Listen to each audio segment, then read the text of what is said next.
Part 31 to 36। यहां तो बड़ा हंगामा मचा है। दो लंबे चौड़े मर्द मिलकर एक कमजोर लड़की को तंग कर रहे हो। रुद्रांश बर्तन धोकर किचन में आया तो यही सीन देखा। रुद्रांश की बात सुनकर वो दर्शक और नेटिजन्स जो अभी तक नताशा रणवीर युवराज की एक्टिंग में फंसे थे, अचानक सचेत हो गए। लाइव चैट में आवाजें उठीं। रुद्रांश सही कह रहा है। हाँ, श्रुति ने ये नहीं बताया कि उसे गाजर पसंद नहीं, पर इसके लिए रणवीर और युवराज का उसे यूं नीचा दिखाना सही है। अरे, मैं तो सच में बहक गया था। ये तो सीधा बुलिंग है। मुझे भी अभी तक लगा था कि रणवीर और युवराज सही है। वैसे नताशा की नजर जब कूड़ेदान में गाजर देखी तो बहुत डरावनी थी, और अगले ही पल वो बेचारा चेहरा बन गई। ये एक्सप्रेशन इतनी जल्दी कैसे बदल जाते हैं? उसने जानबूझकर रणवीर और युवराज को अपने पक्ष में खड़ा किया ताकि श्रुति को दबाया जा सके। अब तक चुप बैठे श्रुति के फैन भी हिम्मत जुटाकर पलटवार करने लगे। वाह, एक सुपरस्टार और एक टॉप सिंगर होकर भी दोनों नताशा के लिए इतना पक्षपात कर रहे हैं। ये तो सीधी बदमाशी है। नताशा सब कुछ प्लान करके कर रही है। इतनी नकली मीठी बातें और बनावटी एक्टिंग से क्या सबको बेवकूफ बना लेगी? रणवीर और नताशा को रुद्रांश से डर था, इसलिए उन्होंने भले ही मन बुरा माना, मगर मुंह खोलने की हिम्मत नहीं की। युवराज पहले तो बोलने ही वाला था, लेकिन नताशा ने उसे तुरंत आंखों से इशारा किया, चुप रहो। युवराज भी चुप हो गया। तीनों को इस तरह बटेर के बच्चों की तरह सहमा देखकर श्रुति को पहली बार अच्छा लगा कि रुद्रांश की जुबान इतनी कड़वी है। उसने प्लेट चम्मच नीचे रख दिए और बोली, मेरा पेट भर गया, आप तीनों आराम से खाओ। श्रुति मानती थी कि पहले वो रणवीर के करीब आकर उसकी कंपनी का फायदा लेना चाहती थी, पर अब उसे समझ आ रहा था कि अच्छा ही हुआ जो उसने दूरी बना ली। ऐसा भाई जो बहन को सही गलत देखे बिना सिर पर चढ़ा ले, उसकी गर्लफ्रेंड का तो जीना हराम हो जाएगा। नताशा अब तक चुप थी, पर खुद को रोक न पाई। उसने पूछा, रुद्रांश, क्या तुम्हें मुझसे नफरत है? वरना तुम हमेशा मुझे क्यों नीचा दिखाते हो? उसे लगता था गलती उसकी नहीं, बल्कि श्रुति की थी। मैं तो ओबरॉय परिवार की बेटी होकर एक छोटी मोटी अदाकारा के लिए नाश्ता बना रही हूं, और फिर भी वो गाजर कूड़ेदान में फेंक देती है। उसे पूरा यकीन था कि माही और रुद्रांश ने उसके खिलाफ पहले से बातें बनाई होंगी।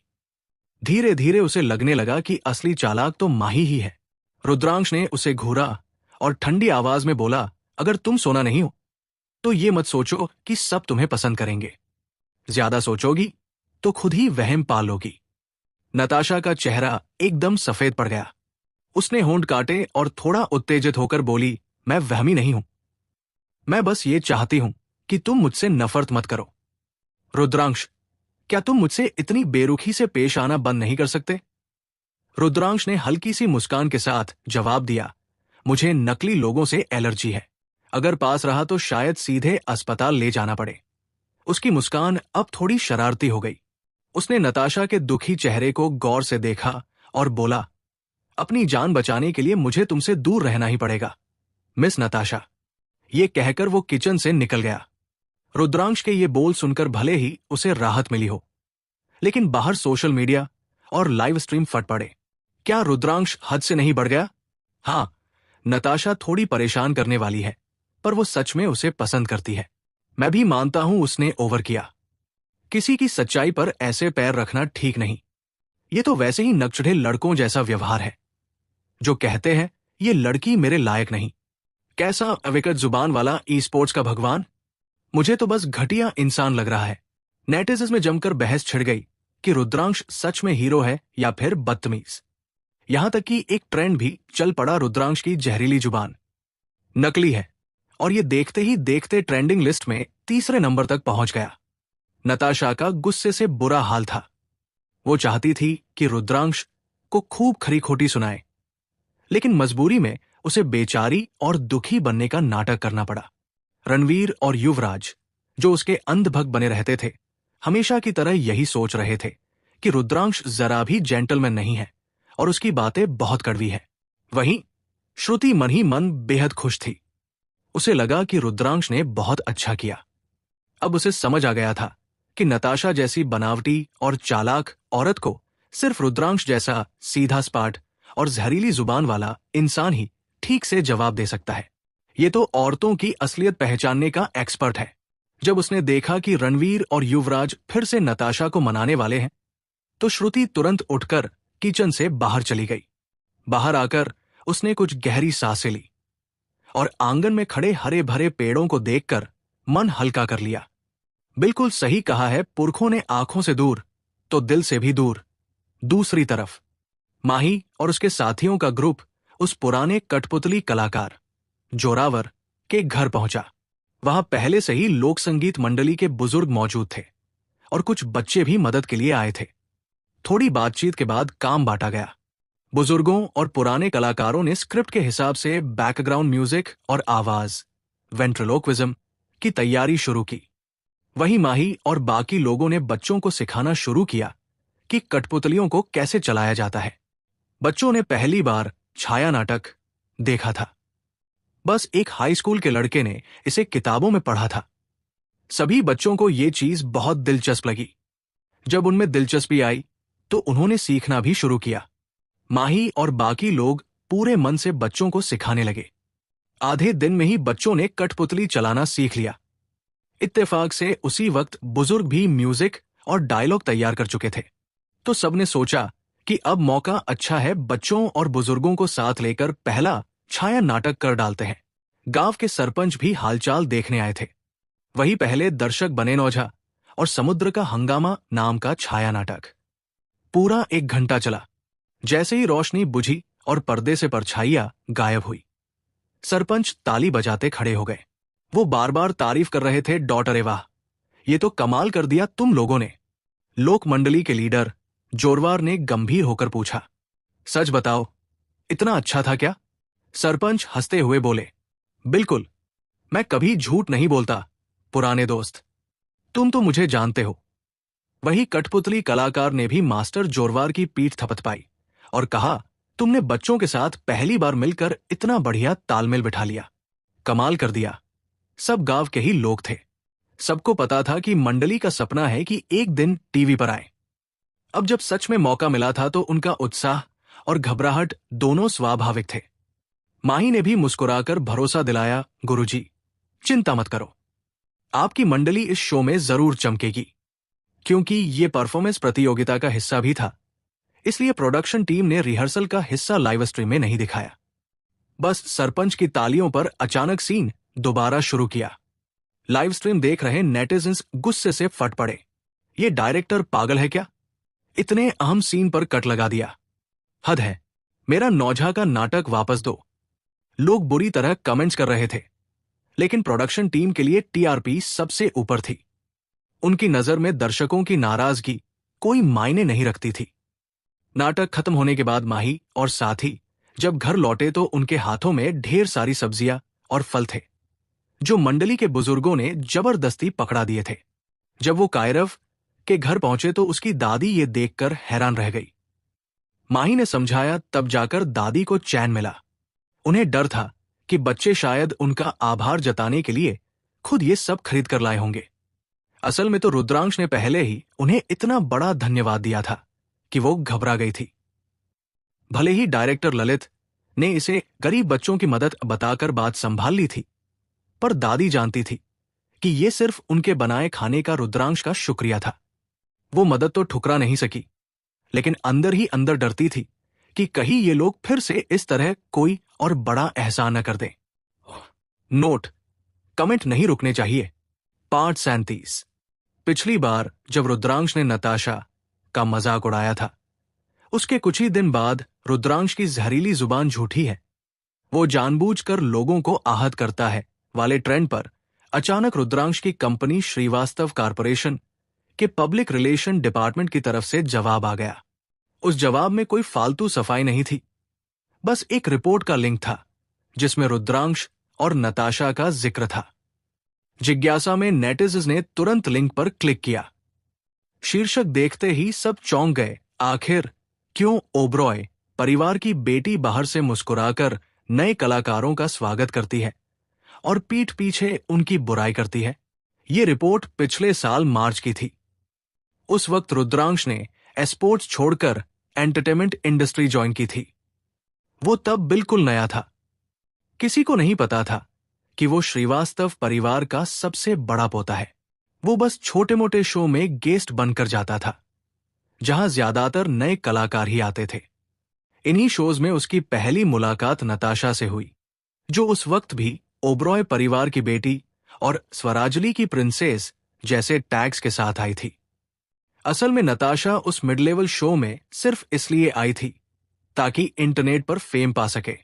प्रोडक्शन टीम भी जानती थी कि नताशा को लॉन्च करना है, इसलिए शो का पूरा फोकस उसी पर रखा। बाकी गेस्ट के हिस्से बहुत कम सीन आए। मगर उसी शो में नताशा की नजर रुद्रांश पर पड़ी और वो उसके पीछे पड़ गई। शो का एक सेगमेंट था, जिस गेस्ट को पसंद करते हो उससे इजहार करो। नताशा को स्क्रिप्ट के हिसाब से एक पॉपुलर सीनियर को चुनना था, लेकिन उसने स्क्रिप्ट तोड़ दी और सीधा रुद्रांश से इजहार कर दिया। उससे भी आगे बढ़कर जब होस्ट कैमरा लेकर उनकी फोटो खींच रहा था, तो go to first page 25%। Natasha ने रुद्रांश का हाथ पकड़ लिया। रुद्रांश ने साफ मना किया, फिर भी उसने जबरदस्ती उसका कंधा पकड़कर सिर टिकाने की कोशिश की। रुद्रांश ने झटके से अपना हाथ छुड़ाया तो नताशा का चेहरा बिगड़ गया। उसने सबके सामने कह दिया, मेरा पसंद करना ही तेरे लिए इज्जत की बात है, एहसान मान और अकड़ मत दिखा। भले ही रुद्रांश नया था और उसके हिस्से ज्यादा सीन नहीं थे, लेकिन उसकी पर्सनैलिटी बाकी लड़कों से कहीं आगे थी। कई दर्शक उसी से प्रभावित होकर उसके फैन बन चुके थे। इसलिए जब नेटिजन्स ने देखा कि नताशा ने जबरदस्ती करने की कोशिश की और फिर भी उसी को नीचा दिखा दिया, तो गुस्से में सब नताशा और शो की टीम के पेज पर जाकर इंसाफ मांगने लगे।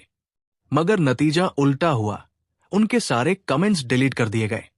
फिर थोड़े समय बाद जब सबको पता चला कि रुद्रांश श्रीवास्तव परिवार का सबसे बड़ा पोता है, तो नताशा ने अगले ही दिन सोशल मीडिया पर उसकी फोटो टैग करके डाल दी। फोटो के साथ उसने ऐसी लाइनें लिखी कि लोग समझे दोनों अच्छे दोस्त हैं।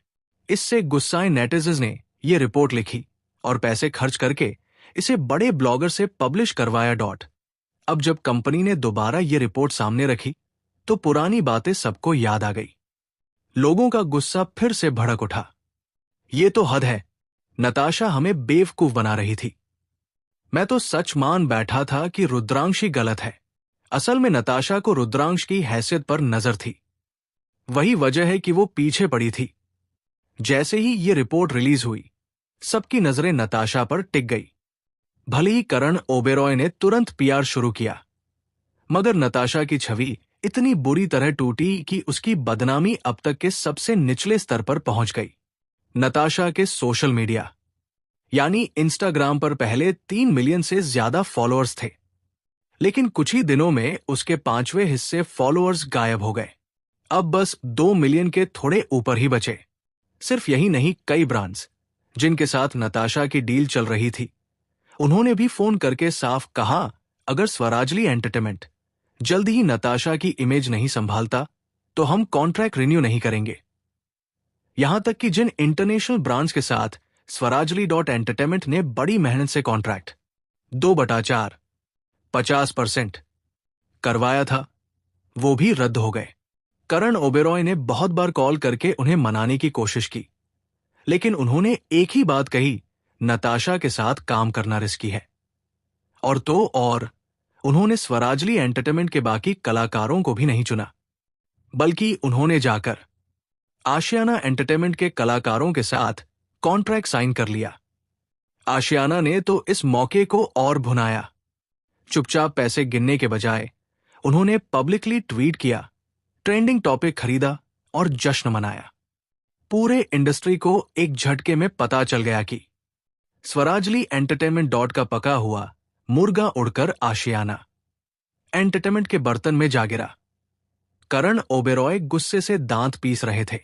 उन्हें साफ दिख रहा था कि आशियाना एंटरटेनमेंट ये सब रुद्रांश के लिए कर रहा है, क्योंकि वो आने वाले समय में श्रीवास्तव परिवार का वारिस है। मगर स्वराजली एंटरटेनमेंट कर भी क्या सकता था? आशियाना को श्रीवास्तव कॉरपोरेशन का सपोर्ट था और ओबरॉय परिवार, उनकी हैसियत बस नैन वेले से अपस्टार्ट जैसी थी। उन्हें श्रीवास्तव परिवार से टकराने की औकात ही नहीं थी। करण ने दांत भींचकर कहा, ठीक है, इसे हम श्रीवास्तव परिवार को इस देने जैसा मान लेते हैं। उनका असिस्टेंट सिर झुकाकर खड़ा था, लेकिन मही मन सोच रहा था, इस्त कहा, असल में तो आप कमजोर को दबा रहे हो और ताकतवर से डर रहे हो। उधर करण की टेंशन से उलट शो में बाकी लोग आराम से अपनी जिंदगी जी रहे थे। रात के खाने के बाद जब माही और बाकी लोग आंगन में लौटे तो उन्होंने हैरानी से देखा रणवीर नताशा को सीने से लगाए खड़ा था और उसके हाथ की उंगली अपने मुंह में दबाकर खून रोकने की कोशिश कर रहा था। यह नजारा इतना अजीब था कि सब ठिठक गए। भाई बहन के बीच इतनी नजदीकी। दीप्तांश खुद को रोक न सके और बोल पड़े, अब इस बार नताशा को क्या हो गया? असल में थोड़ी देर पहले नताशा बर्तन धो रही थी और गलती से प्लेट गिराकर तोड़ दी। टुकड़े उठाते वक्त उसकी उंगली कट गई। युवराज ने भौहें चढ़ाकर कहा, श्रुति तो बैंडेड लेने गई है, पहले घाव को साफ करके पट्टी करनी चाहिए। लाइव स्ट्रीम देख रहे नेटिजन्स भी इस अजीब हरकत पर टूट पड़े। खून 3/4, 75%। रोकने का ये कौन सा तरीका है? दिमाग तो ठीक है? नहीं, मैंने साफ देखा नताशा ने ही अपना हाथ रणवीर के मुंह पर रखा था। हां, मैंने भी देखा, जैसे उसने ये कई बार पहले भी किया हो। ये तो हद है, भाई बहन होकर इतनी इंटीमेसी। मेरा पति भी कभी मेरा खून ऐसे नहीं रोकता, भले ही नताशा और रणवीर के फैन सफाई देने आए। लेकिन इतने सारे लोगों की आंखों के सामने हुआ सीन वो कैसे झुठला सकते थे? धीरे धीरे उनके पास भी कोई जवाब नहीं बचा। आंगन के दरवाजे पर खड़ी माही और बाकी लोग ये सब देखते रह गए। आखिरकार जब श्रुति बैंडेड लेकर आई तभी वो अंधा कर देने वाला सीन खत्म हुआ। फिर रणवीर ने बड़े नाजुकपन से नताशा का घाव साफ किया और पट्टी लगाई। माही ने ऊबकर नजर फेर ली और कमरे में लौटने लगी, लेकिन तभी उसकी नजर श्रुति पर पड़ी। वो नताशा और रणवीर की तरफ देखते हुए आंखें घुमा रही थी।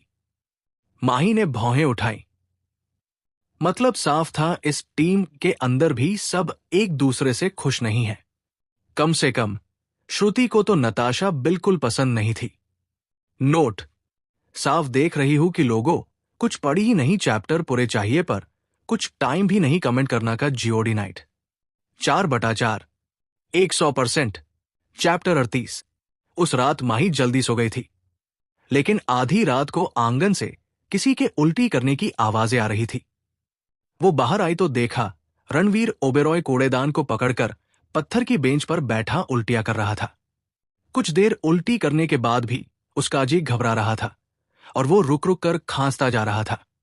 माही कुछ देर चुपचाप उसे देखती रही, फिर शोर ज्यादा होने पर उसके पास गई।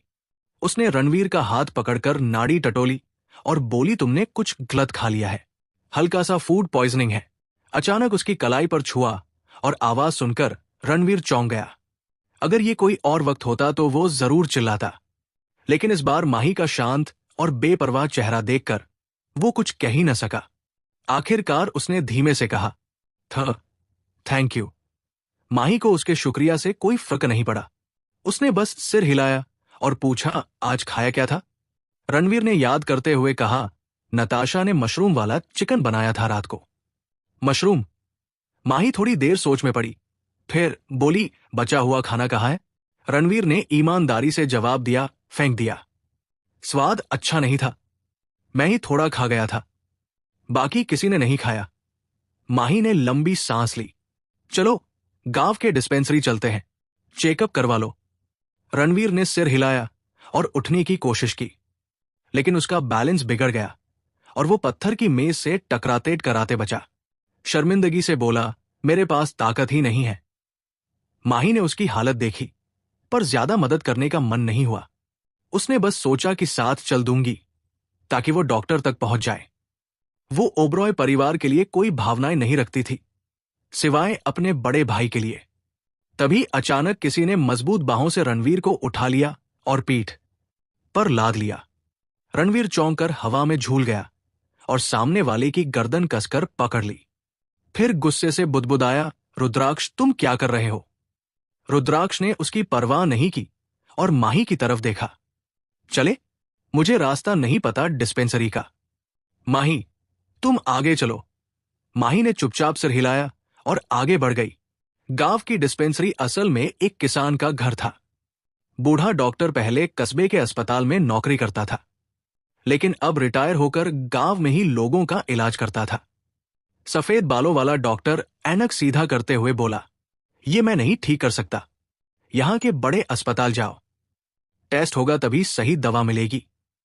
रणवीर ने तुरंत मना कर दिया, नहीं, नताशा यहां अकेली है, मैं उसे छोड़कर नहीं जा सकता।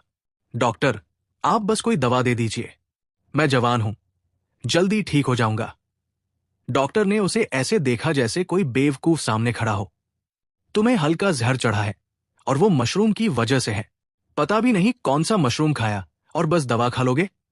अपनी जान से खिलवाड़ कर रहे हो। रणवीर ने जिद पकड़ ली, मुझे भरोसा है, कुछ नहीं होगा, बस दवा दे दीजिए। मेरी बहन शो शूट कर रही है, अगर मैं चला गया तो वो दुखी हो जाएगी। ये सुनकर रुद्राक्ष से रहा नहीं गया। वो झुंझलाकर बोला, आंगन में इतनी देर उल्टियां की कि मेरा कमरा सबसे दूर होते हुए भी आवाज आ रही थी। तुम्हें क्या लगता है तुम्हारी प्यारी बहन नताशा को कुछ सुनाई नहीं दिया? माही ने भी शांत लहजे में कहा, मिशा और श्रुति तो सोते समय हमेशा ईयर प्लग्स लगाती है, इसलिए उन्हें बाहर की आवाज नहीं सुनाई देती।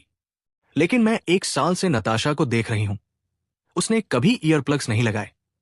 रणवीर फिर अड़ गया तो युवराज और दीप्तांश को भी तो कुछ नहीं सुनाई दिया। रुद्राक्ष हंस पड़ा और बोला, तुम उनके रूममेट हो, खुद नहीं जानते क्या कि वो गहरी नींद में थे या नहीं? रणवीर ओबेरॉय अभी भी नताशा के लिए कोई बहाना ढूंढना चाहता था, पर माही ने उसे साफ शब्दों में रोक दिया। बस करो, मैं जाकर डायरेक्टर ललित से कहती हूं कि कार भेजें और तुम्हें अच्छे वाले हॉस्पिटल ले जाए, वरना अगर तुम्हें कुछ हो गया तो सारा इल्जाम मुझ पर आएगा। ये कहकर माही पलटी और पीछे देखे बिना चली गई। वो छोटे आंगन वाले मकान में लौटी और डायरेक्टर ललित को उठाकर सब बताया। ललित बहुत घबरा गया। अगर ओबरॉय परिवार का छोटा बेटा यहां बीमार होकर कुछ हो गया तो उसकी नौकरी ही खतरे में पड़ जाती। लेकिन शो भी तो उसी के हाथों में था, इसलिए उसने तुरंत असिस्टेंट डायरेक्टर को बुलाया और बोला कि रणवीर को गाड़ी से अच्छे हॉस्पिटल ले जाओ। रणवीर को ले जाते ही डायरेक्टर ललित ने तुरंत ओबरॉय परिवार को फोन करके खबर दी। ओबरॉय परिवार का बंगला रोशनी से भर गया। विक्रम ओबरॉय तो बिजनेस ट्रिप पर थे, पर अरण्या डॉट जी ने बाकी बेटों को उठा दिया। वो परेशान होकर इधर उधर टहल रही थी। रणवीर का पेट तो बचपन से ही कमजोर है, इस बार कच्चे मशरूम खा लिए तो फूड पॉइजनिंग हो गई। अब क्या करें? फिर बोली, करण ओबेरॉय, तुम अभी फ्लाइट बुक करो और अपने छोटे भाई को शहर के बड़े हॉस्पिटल ले जाओ। उनका बड़ा बेटा आदित्य ओबरॉय कुछ बोलता उससे पहले करण बोला, मॉम, क्यों ना मैं चला जाऊं? भैया तो अभी बिजनेस ट्रिप से लौटे हैं, उन्हें आराम करना चाहिए। असल में करण का मन था कि माही को जाकर सबके सामने सबक सिखाए।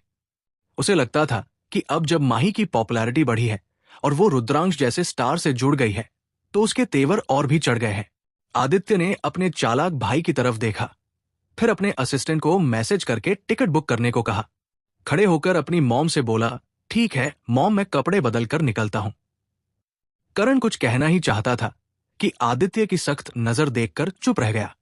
भले ही वो सबसे बड़े भाई थे और सबको चाहते थे, लेकिन जब से माही घर लौटी थी वो बाकी भाइयों और नताशा के लिए उतने नरम नहीं रहे थे। बस करो करण, अपने भाई को जाने दो। अरण्या ने उसके कंधे पर हाथ रखा, फिर माही को याद करके निराश चेहरा बनाया। इस बार माही ने सच में हद कर दी। उसने रणवीर और नताशा के लिए खाना तक नहीं बनाया। अच्छी तरह जानती थी कि दोनों को कुकिंग नहीं आती। तभी आदित्य जो सीढ़ियों नीचे उतर रहा था, उसने अपनी मॉम और भाई को माही की बुराई करते सुना। उनका माथा सिकुड़ गया और उन्होंने बीच में ही कहा, मॉम, माही भी ओबरॉय परिवार की बेटी है, आपको अपनों को छोड़कर दूसरों की तरफदारी नहीं करनी चाहिए। उनकी बात सुनकर अरण्या जी का गुस्सा और भड़क गया। आदित्य, कौन है यहां दूसरा? क्या नताशा? वो इतने सालों से हमारी बेटी है। तुम्हारे डैड और मेरे लिए कितनी फिक्रमंद रहती है। तुम सब भाइयों से भी कितनी करीब है। तुम उसे कैसे बाहरी कह सकते हो? आदित्य जी शांत लहजे में बोले, नताशा आपकी बेटी है, लेकिन माही भी आपकी ही बेटी है। फिर आप हमेशा नताशा का ही पक्ष क्यों लेती हैं? क्यों माही की भावनाओं को नहीं समझती? उन्होंने ज्यादा बहस नहीं की और कहा, प्लेन 2 घंटे में उड़ान भरेगा। मैं एयरपोर्ट जा रहा हूं। रास्ते में कार में बैठा आदित्य सोचता रहा डॉटमा, जो पहले कितनी दयालु थी और सब बच्चों को बराबर चाहती थी, अब माही के आने के बाद उससे दूरी बनाने लगी थी और नताशा पर और ज्यादा प्यार लुटा रही थी।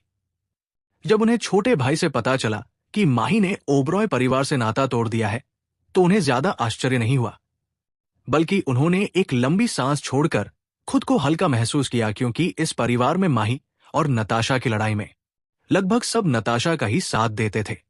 दिल से तो आदित्य को अपनी बहन के लिए दर्द था, लेकिन बिजनेस ट्रिप्स की वजह से वो हमेशा उसके पास नहीं रह पाता। बस जब भी लौटते तो उसे कहीं घुमाने फिराने ले जाते ताकि उसका मन हल्का हो जाए। उन्हें याद था जब माही पहली बार घर लौटी थी तो उसकी आंखों में अपने परिवार को पाने की कितनी चाहत थी। ये सोचकर उनका दिल कसक उठा। उसने मन ही मन सोचा, मैं ही वो बड़ा भाई हूं जिसने अपनी बहन की रक्षा नहीं की, अपनी जिम्मेदारी पूरी नहीं की। चैप्टर 39। अरण्या जी गुस्से से बोली, मैं अभी माही डॉट को फोन करती हूं और उसे वापस बुलाती हूं। बड़े बेटा। आदित्य ओबेरॉय बिना पीछे देखे घर से निकल गए थे और अरण्या का गुस्सा और भड़क रहा था। करण ओबेरॉय ने अपनी मॉम को संभाला और कहा, मॉम शांत हो जाइए। माही ने तो परिवार से नाता तोड़ लिया है, वो शायद अब आपकी बात न माने। करण ने उन्हें बैठाया और चाय का प्याला पकड़ाया।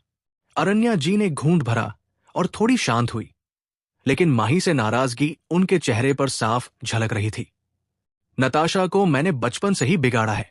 अब मुश्किल से उसने कुकिंग सीखना शुरू किया है और शो में मेहनत कर रही है, पर माही तो हर जगह नताशा को टारगेट करती है। ये देखकर मेरा दिल दुखता है। उन्होंने गुस्से में करण का हाथ पकड़ लिया और बोली, पहले माही मेरी कितनी फिक्र करती थी, मेरे लिए हर दिन दवाइयों वाला खाना बनाती थी। अगर मैं उसे कहूं कि मैं ठीक नहीं हूं और उसे याद कर रही हूं, तो वो जरूर मान जाएगी और वापस आ जाएगी। फिर अगर हम उसे शो से थोड़ी देर रोक लें तो रणवीर और नताशा आराम से शूटिंग पूरी कर पाएंगे और शायद अपनी इमेज भी बचा लें। करण ने तुरंत हामी भरी, हाँ मॉम, ये बुरा आइडिया नहीं है। बाद में अगर जरूरत पड़ी तो हम उसे अच्छे प्रोजेक्ट्स दिला देंगे। चौथे भाई कार्तिक भी बोला, जब वो वापस आ जाएगी तो मैं अपनी नई वेब सीरीज में उसे सेकंड फीमेल लीड का रोल दे दूंगा। मुख्य किरदार तो उसने पहले ही अपनी पसंदीदा बहन नताशा के लिए सोच रखा था। दोनों बेटों का सपोर्ट पाकर अरण्या जी बहुत खुश हो गई और तुरंत माही को फोन मिलाया, लेकिन दूसरी तरफ से फोन बंद मिला। उन्हें तभी याद आया कि शो के मेहमानों के फोन पहले ही जमा कर लिए गए थे। अरण्या जी ने डायरेक्टर ललित को फोन करने का सोचा, पर करण ने रोक दिया और कहा, मॉम अब देर हो चुकी है, सुबह कर लीजिएगा। मन ही मन परेशान होने के बावजूद नताशा की सुविधा के लिए अरण्या जी ने अगली सुबह फोन करने का फैसला किया। अगले दिन जैसे ही शो की शूटिंग शुरू हुई, डायरेक्टर ललित को अरण्या ओबरॉय का फोन आया। उसके बाद माही, जो नाश्ता बना रही थी, उसे डायरेक्टर ने बुला लिया। माही ने फोन उठाया तो स्क्रीन पर वही पुराना जाना पहचाना नंबर चमका। पहले जब वो ओबरॉय परिवार लौटी थी तो हर नंबर उसने याद कर रखा था।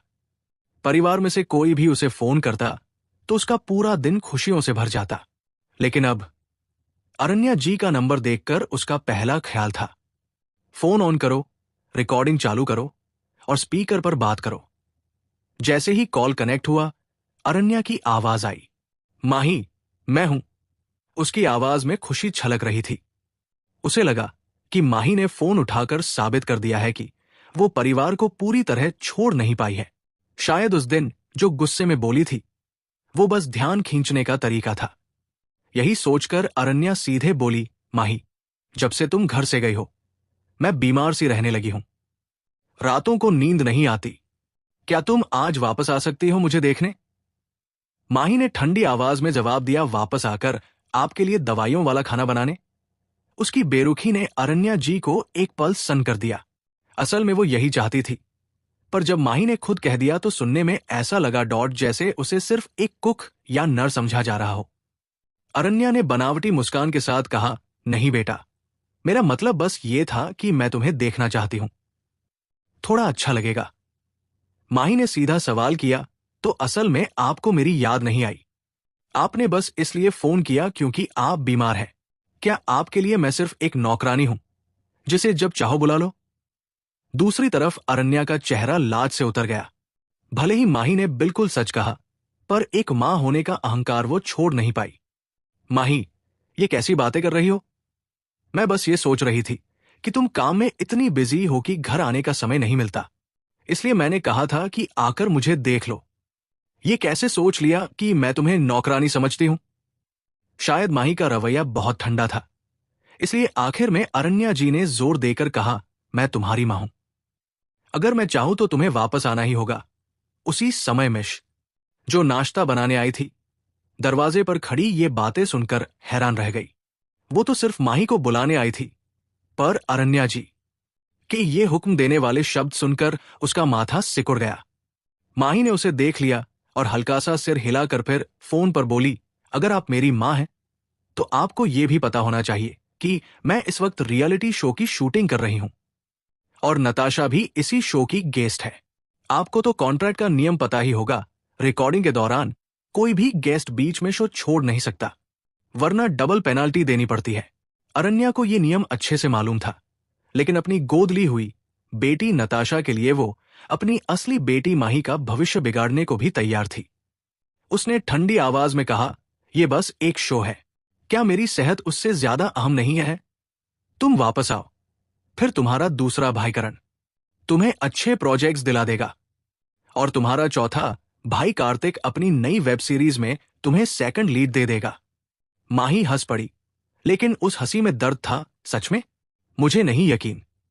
पहले भी करण भाई ने यही कहा था, जब उन्होंने मुझे स्वर्जली एंटरटेनमेंट के कॉन्ट्रैक्ट में फंसाया, पर उसके बाद जो भी प्रोजेक्ट मिला वो नताशा के बचे खुचे रोल्स ही थे। अब मैं आप लोगों की किसी बात पर भरोसा नहीं कर सकती। अरण्या ने फिर मनाने की कोशिश की, माही, मैं तुम्हारे ही भले के लिए कह रही हूं। देखो, नताशा तुम्हारी बहन है, उसने सेट पर बहुत अच्छा काम किया है। अगर तुम ऐसे ही शूटिंग करती रही तो भी उसकी बराबरी नहीं कर पाओगी, तो क्यों अपना समय बर्बाद कर रही हो? घर आओ, करण तुम्हें अच्छे प्रोजेक्ट्स देगा। इस तरह तुम्हें और नताशा को एक ही रोल्स के लिए लड़ना भी नहीं पड़ेगा। लोगों को भी लगेगा कि तुम दोनों बहनें कितनी समझदार और प्यार करने वाली हो। असलियत यह थी कि शो में नताशा का परफॉर्मेंस कमजोर था, लेकिन अरण्या जी को यह मानना मंजूर नहीं था।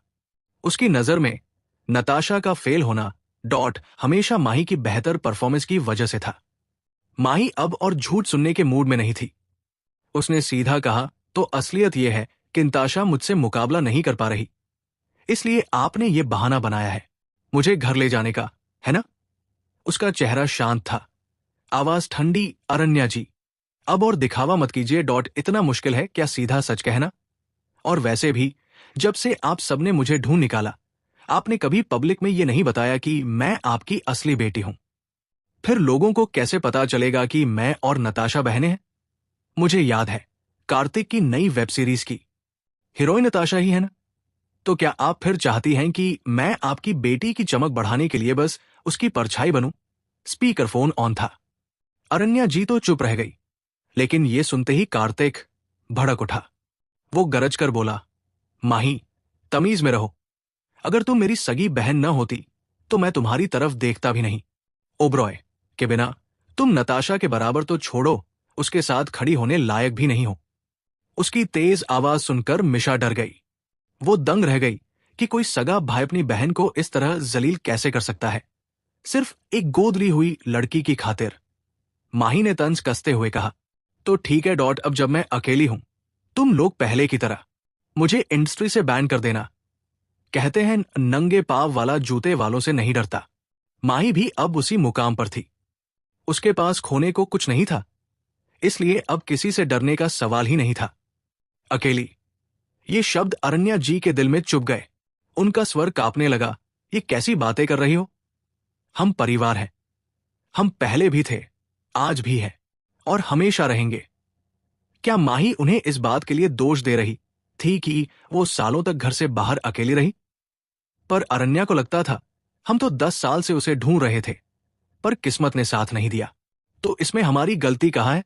माही ने अंतिम चोट की। बहुत समय तक अगर कोई खुद से झूठ बोलता रहे तो वो उसे सच मानने लगता है। आप लोगों ने जब से अंधाधुंधन नताशा का साथ दिया, तभी से हमारा रिश्ता खत्म हो गया था। मैंने आप सबसे नाता तोड़ लिया है। अरण्या जी, अगर सच में बीमार है तो किसी अच्छे अस्पताल में डॉक्टर को दिखाइए। अब मुझे परेशान मत कीजिए। इतना कहकर माही ने फोन काट दिया। Note, comment please. Chapter 40। Phone कटने की बीप बीप आवाज सुनकर अरण्या जी ओबरॉय परिवार के लिविंग रूम में सोफे पर चुपचाप बैठी रह गई। उसके चेहरे पर खालीपन था। करण ओबरॉय और कार्तिक के चेहरे भी बेहद सख्त नजर आ रहे थे। करण ने आंखें सिकोड़ते हुए ठंडी आवाज में कहा, माही अब बड़ी हो गई है। जब उसे अपने परिवार की कदर ही नहीं, तो फिर मुझे भी अब नरमी बरतने की जरूरत नहीं है। ये सुनकर अरण्या जी के हाथ में पकड़ा गिलास कस गया। उसने धीमे स्वर में कहा, वो करण, माही आखिर तुम्हारी बहन है, ज्यादा बेरहम मत बनो। वो असल में करण को रोकना चाहती थी, लेकिन नताशा का ख्याल आते ही वो चुप हो गई। करण ने सिर हिलाया, मां, चिंता मत करो, मुझे पता है क्या करना है। अगर माही उसकी सगी बहन न होती तो वो बहुत पहले ही सख्त कदम उठा चुका होता। इस बार उसने ठान लिया था माही को अच्छे प्रोजेक्ट्स मिल ही नहीं सकते जब तक वो झुककर ओबरॉय परिवार से माफी न मांगे। उसे दिखाना था कि उससे पंगा लेने का अंजाम क्या होता है। अरण्या जी ने माही के ठंडे लहजे को याद किया जब उसने फोन काट दिया था। उस पल अरण्या जी को लगा जैसे उसके दिल से कोई बहुत कीमती चीज छीन ली गई हो। दूसरी तरफ मिशा ने माही को देखा और बोली, माही। वो उसे दिलासा देना चाहती थी, लेकिन माही का शांत चेहरा देखकर उसने खुद को रोक लिया। माही हल्की मुस्कान के साथ बोली, मैं ठीक हूं। ओबरॉय परिवार अब मुझे चोट नहीं पहुंचा सकता, वो इसके लायक ही नहीं है। उसने फोन उठाया और कहा, मिशा, तुम जाकर सबको खाना खिलाओ, मैं डायरेक्टर ललित को फोन लौटा कर आती हूं। मिशा ने सिर हिलाया। माही डायरेक्टर ललित के पास गई और उनसे कहा, क्या मैं आपका फोन थोड़ी देर के लिए इस्तेमाल कर सकती हूं? मुझे अभी की कॉल की रिकॉर्डिंग अपने पास भेजनी है। ललित जी ने इजाजत दी। माही ने तुरंत वो रिकॉर्डिंग अपने ईमेल पर भेज दी, लेकिन वापस करते समय उसने ध्यान रखा कि फोन से रिकॉर्डिंग और ईमेल का ट्रेस डॉट दोनों डिलीट कर दे, ताकि भविष्य में अगर वो ओबरॉय परिवार के खिलाफ ये सबूत इस्तेमाल करे तो डायरेक्टर ललित का नाम इसमें न आए। जब वो वापस किचन पहुंची तो उसने देखा कि सब लोग उसका इंतजार ही कर रहे थे। किसी ने खाना शुरू नहीं किया था। माही मुस्कुराई और बोली, मैं आ गई, माफ करना तुम्हें इंतजार करना पड़ा। चलो अब साथ में खाते हैं। फिर सबने मिलकर नाश्ता किया। इसके बाद माही और उसके साथी गांव के बुजुर्ग कठपुतली कलाकार जोरावर वेंट्रिलोक्विस्ट के घर गए और गांव वालों के साथ रिहर्सल करने लगे। आज सब समय बचाना चाहते थे इसलिए सबने वहीं जोरावर के घर पर ही दोपहर का खाना भी खा लिया। शाम के 6 बजे पूरे दिन की रिहर्सल खत्म होने के बाद सब थके हारे बाहर निकले और दादी मां के घर खाने के लिए चल दिए। तभी माही एक गहरी और सुकून देने वाली आवाज सुनाई दी। माही का दिल जैसे रुक गया। उसने तुरंत पलटकर उस दिशा में देखा। बाकी सबने भी जिज्ञासा से नजर घुमा ली। उन्होंने देखा कि गांव की पत्थरों वाली गली से सूरज की रोशनी के बीच एक लंबा सा कद धीरे धीरे उनकी ओर बढ़ रहा था। माही की सांसें तेज हो गई। उसकी धड़कनें तेज होती चली गईं जैसे जैसे वो शख्स पास आता गया। रुद्राक्ष ने माही की बेचैनी नोटिस की। उसे खुद भी जिज्ञासा हुई और उसने उस तरफ ध्यान से देखना शुरू कर दिया। फिर अचानक माही चीते की तरह दौड़ पड़ी, भैया। उसने सामने आते शख्स को कसकर गले लगा लिया। वो आदित्य ओबरॉय था। उसने अपनी छोटी बहन को मजबूती से बाहों में भर लिया। रुद्राक्ष ने जैसे ही जाना कि ये आदित्य है, उसने चैन की सांस ली। दिल में जो अचानक खतरे का एहसास हुआ था वो गायब हो गया। माही ने सिर उठाकर चमकती आंखों से कहा, भैया, आप यहां कैसे? थक तो नहीं गए? हम लोग अब खाने जा रहे हैं, आप भी चलिए हमारे साथ। रुद्राक्ष पहली बार देख रहा था कि माही किसी पर इतना पूरा भरोसा कर रही है। उसकी मासूम और खुश नजरों में मानो एक हिरनी का चंचलपन था। रुद्राक्ष समझ गया आदित्य बाकी ओबरॉय परिवार से बिल्कुल अलग है और माही के दिल में उसकी जगह बहुत गहरी है। आदित्य ने अपनी बहन को और कसकर पकड़ डॉट और धीमे से कहा, माही, तुम्हें बहुत तकलीफ हुई है। आदित्य ने माही से सबसे पहले वही कहा, तुम्हें बहुत तकलीफ हुई है। ये सुनते ही माही की आंखें लाल हो गई, जैसे पिछले कई दिनों का दबा दर्द अब बाहर निकलने का रास्ता पा गया हो। उसने कांपती आवाज में कहा, भैया, मैं ठीक हूं, मुझे कोई गम नहीं है।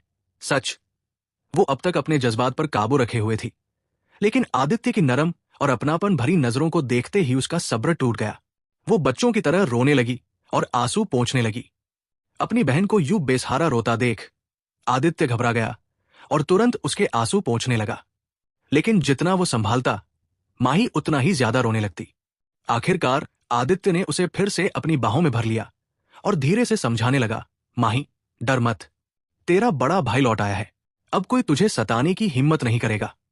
मैं सबको तुझसे दूर कर दूंगा। माही सुबकते हुए बोली, भैया, आप भी ना कितने बच्चों जैसे हो। कुछ मिनट तक रोने के बाद माही ने खुद को संभाला और आदित्य के साथस्त्र को लेकर दादी मां के घर खाने के लिए चल दी। आदित्य अभी अभी फ्लाइट से आया था। वो सीधा उस छोटे से आंगन में पहुंचा जहां शूटिंग हो रही थी। वहां नताशा डांस की प्रैक्टिस कर रही थी, लेकिन उसने उसकी ओर एक नजर भी नहीं डाली। डायरेक्टर ललित से थोड़ी बातचीत करके डॉट वो सीधे माही को ढूंढने चला आया। जहां तक रणवीर ओबरॉय कोड़ोट शहर के बड़े अस्पताल भेजने की बात थी, उसने उसे नजरअंदाज कर दिया। अगर बस हल्का फूड पॉइजनिंग है तो जिला अस्पताल ही काफी है, इतनी मशक्कत करने की जरूरत ही क्या है। यही सोचकर उसने शहर भेजने की जरूरत नहीं समझी। डायरेक्टर ललित ने शो की टीआरपी बढ़ाने के लिए माही और आदित्य की मुलाकात वाला दृश्य काटा नहीं। आदित्य की इजाजत लेने के बाद डॉट उस हिस्से को लाइव ही दिखाया गया। इसी वजह से लाइव देखने वाले दर्शकों ने भाई बहन की ये भावुक मुलाकात देखी। नेटिजन्स की प्रतिक्रियाएं, क्या ये माही का भाई है? वाह, कितना हैंडसम है, एकदम माही की तरह दिखता है। लगता है ये तो किसी बड़े बड़े बिजनेस टाइकून जैसा लगता है। अरे, माही तो कितनी बुरी तरह रो रही है। क्या हुआ उसे? इतनी खूबसूरती से कोई रो भी सकता है? मेरा दिल पिघल गया। जब लोग आदित्य और माही की बॉन्डिंग देख रहे थे, तभी कुछ दर्शकों ने नोटिस किया कि रुद्राक्ष भी माही को बहुत दर्द भरी नजरों से देख रहा है। बस फिर क्या था, रुद्राक्ष के फैंस भड़क उठे। वे सीधे उसके सोशल मीडिया पेज पर पहुंच गए और ढेर सारे सवाल दाग दिए। क्या तुम्हारा इरादा हमारी देवी माही पर है? असल में रुद्राक्ष जितना अलग था, उसके फैंस भी उतने ही अनोखे थे। दूसरी ओर जिला अस्पताल में रणवीर ओबरॉय बेड पर ड्रिप लगे एक कमजोर हालत में पड़ा था। 1 घंटे पहले ही नताशा ने डायरेक्टर और असिस्टेंट डायरेक्टर के फोन से उसे कॉल करके उसकी तबीयत पूछी थी। क्योंकि शो के नियम के मुताबिक पर्सनल फोन इस्तेमाल नहीं कर सकते थे, नताशा की आवाज फोन पर चिंता जताने वाली लग तो रही थी, लेकिन रणवीर को ऐसा लगा ही नहीं कि वो सच में उसकी फिक्र कर रही है। उसके मन में आया, कल रात तो माही, जो मेरे प्रति हमेशा ठंडी रहती थी, उसने भी मुझे लेकर ज्यादा अच्छा एहसास कराया था। तो फिर नताशा के शब्द इतने खाली क्यों लग रहे हैं? उसने आंखें बंद की और आराम करना चाहा, लेकिन अचानक उसे याद आ गया कैसे पहले माही उसका ख्याल रखा करती थी। घर का हर कोई जानता था कि रणवीर का पेट बचपन से ही कमजोर है। शुरुआत में सब ध्यान रखते थे, पर वक्त बीतते बीतते किसी ने परवाह करनी छोड़ दी। बस माही ही थी जो हमेशा उसे समझाती, ये मत खाना, ये खा सकते हो। अगर कभी उसने गलत चीज खा भी ली तो माही अपना काम छोड़कर उसकी देखभाल करती थी। उस वक्त रणवीर कोट उसका ख्याल अच्छा भी लगता, लेकिन उसकी टोका टाकी चुभ भी जाती। सोचते सोचते रणवीर के मन में सवाल आया, नताशा जो इतने सालों से इस घर में है, उससे ज्यादा माही जो अभी अभी लौटी है, मेरा ध्यान क्यों रखती है? क्या नताशा सच में उसकी फिक्र करती है? वो याद करने लगा। नताशा जानती थी कि उसका पेट कमजोर है, फिर भी उसने जबरदस्ती मशरूम चिकन खिलाने की कोशिश की, जो उसे खुद भी पसंद नहीं था। तो क्या वो सचमुच चाहती थी कि रणवीर अच्छा खाए, या फिर उसे दिखावा करना था कि देखो मैं अपने भाई का कितना ख्याल रखती हूं? रणवीर ने अचानक आंखें खोली और सिर झटका। नहीं, ये मैं क्या सोच रहा हूं? नताशा इतनी बुरी नहीं हो सकती, मुझे उस पर भरोसा करना चाहिए। नोट, कमेंट करिए। चैप्टर 41। रणवीर ओबरॉय को नताशा की बहुत चिंता थी। भले ही वो अभी तक पूरी तरह ठीक नहीं हुआ था, लेकिन फिर भी वो जल्दी से जल्दी वापस लौटना चाहता था। अगली सुबह रणवीर की जिद परसिस्टेंट डायरेक्टर उसे वापस शूटिंग वाले गांव ले आया। जैसे ही वो आंगन में दाखिल हुए, उसने देखा कि माही और बाकी लोग पत्थर की मेज पर बैठकर नाश्ता कर रहे थे। खिचड़ी, दलिया जैसा, और एक पैनकेक की खुशबू चारों ओर फैली हुई थी। रणवीर, जिसने शहर में नाश्ता नहीं किया था, इस खुशबू से अचानक भूखा महसूस करने लगा। लेकिन माही ने उसे आते ही देख लिया था। फिर भी उसने उसे नाश्ते के लिए बुलाया तक नहीं। रणवीर थोड़ा उदास होकर वहीं खड़ा था कि तभी माही की आवाज आई, नताशा और बाकी सब तो गांव वालों के घर नाश्ता करने गए हैं। रणवीर ने चौंक कर उसकी ओर देखा और धीमे से कहा, धन्यवाद डॉट। अब सवाल यह था, वो खुद क्या करे? भूखा रहे या जाकर खुद के लिए नाश्ता बनाए? उसका मन और भी भारी हो गया। ठीक है, अगर उसकी सगी बहन माही उसे पसंद नहीं करती तो कोई बात नहीं, लेकिन नताशा ने भी उसके वापस आने का इंतजार नहीं किया। असिस्टेंट डायरेक्टर ने तो डायरेक्टर ललित को फोन करके पहले ही बता दिया था कि वो लोग रास्ते में हैं। मन का शहर से गांव बस 1 घंटे की दूरी पर था, तो फिर नताशा क्यों नहीं ठहर सकती थी? रणवीर का उतरा चेहरा और उसकी कमजोरी लाइफ देख रहे दर्शकों को फिर से दया से भर गई। साथ ही सबने नताशा को कोसना शुरू कर दिया। नेटिजन्स के कमेंट्स, हमारे रणवीर को अस्पताल तो उसने पहुंचाया, लेकिन अब नाश्ते के लिए इंतजार भी नहीं कर सकी। लगता है माही सही कह रही थी, नताशा बहुत ही बनावटी लड़की है। दूसरी तरफ आदित्य ब्रॉडकास्ट रूम में बैठकर डॉट रणवीर और माही की बातचीत चुपचाप देख रहा था। जब उसने देखा कि रणवीर, जो हमेशा माही से नफरत करता था, आज पहली बार उसे धन्यवाद कह रहा है, तो आदित्य हैरान रह गया। असल में आदित्य ने डायरेक्टर ललित को कह दिया था कि रणवीर और नताशा को उसके आने की खबर न दें। साथ ही रुद्राक्ष और बाकी लोगों से भी कहा था कि किसी को कुछ न बताएं। इसलिए रणवीर और नताशा को अब तक पता ही नहीं था कि आदित्य यहां मौजूद है। आदित्य ने पास बैठे स्टाफ से पूछा, क्या रणवीर हमेशा से शो में माही के साथ इतना अच्छा बर्ताव करता था? स्टाफ ने थोड़ी देर सोचकर जवाब दिया, नहीं सर, पहले तो वो हमेशा नताशा का साथ देता था। आज जैसा बर्ताव उसने पहली बार किया है। फिर स्टाफ ने जोड़ा, शायद इसलिए क्योंकि कल रात माही उसे गांव की डिस्पेंसरी में इलाज के लिए ले गई थी। आदित्य की भौहें सिकुड़ गई, मतलब नताशा साथ नहीं गई? स्टाफ ने सिर हिलाया, नहीं, पूरा मामला बताओ। आदित्य का चेहरा अब गंभीर हो गया। जब स्टाफ ने विस्तार से बताया तो आदित्य से निकलती गहरी खामोशी और गुस्से की आभा सबको डरा गई। हालांकि उसने जल्दी ही खुद को संभाला और डॉट मुस्कुराकर स्टाफ का शुक्रिया अदा किया। लेकिन जैसे ही स्टाफ बाहर निकला, आदित्य का चेहरा फिर उदासी और गुस्से से भर गया। उसे अब साफ लग रहा था नताशा इतनी आदत डाल चुकी थी कि हर समय अपने माँ बाप और भाइयों का ध्यान पाए कि उसे ये एहसास ही नहीं था कि उन्हें भी कभी उसकी फिक्र चाहिए। यहां तक कि जब रणवीर उल्टी कर रहा था, उस वक्त भी नताशा को परवाह नहीं हुई। तो क्या वो सच में अनजान थी या फिर बस परवाह ही नहीं करना चाहती थी? तभी स्क्रीन से आती आवाज ने आदित्य के विचार तोड़ दिए। रुद्राक्ष की आवाज थी, रणवीर भाई, क्या तुम्हारी वो अनमोल बहन को यह भी याद नहीं रहा कि 2 दिन पहले उसी की वजह से तुम उल्टी दस्त करके अस्पताल पहुंचे थे? तभी उसने तुम्हारे लिए खिचड़ी नहीं बनाई। रुद्राक्ष का दिल रणवीर की हालत देखकर टूट रहा था, ठीक वैसे ही जैसे कभी वो खुद डॉट नताशा के साथ मिलकर माही को सताया करता था।